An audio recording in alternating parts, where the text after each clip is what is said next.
शिक्षकाने केला 4थ्या वर्गात शिकणाऱ्या मुलींसोबत लैंगिक छळ. सिंदखेड राजा तालुक्यातील घटना.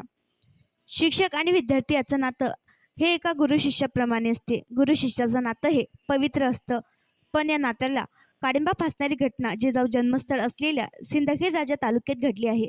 बदलापुरातील अत्याचारानंतर अकोला जिल्ह्यातील प्रकरण असताना सिंदखेड राजा तालुक्यातील जिल्हा परिषद शाळेतील 4थी वर्गात शिकत असलेल्या 3 विद्यार्थिनींवर शिक्षकाने लैंगिक छळ केल्याचा संतापजनक प्रकार आज दिनांक 23 ऑगस्ट रोजी उघडकीस आला आहे.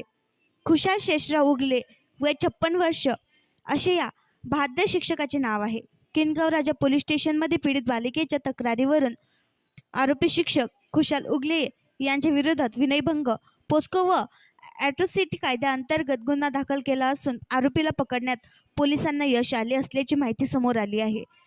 या घटनेनंतर संतप्त गावकऱ्यांनी किनगाव पोलीस स्टेशन गाठून आरोपी शिक्षकाला कठोर शिक्षा द्यावी अशी मागणी करण्यात आली. आणखी नवीन व्हिडिओ पाहण्यासाठी आमच्या देशमुख एक्सप्रेस न्यूज चॅनलला सबस्क्राईब करा, लाईक करा आणि शेअर करा.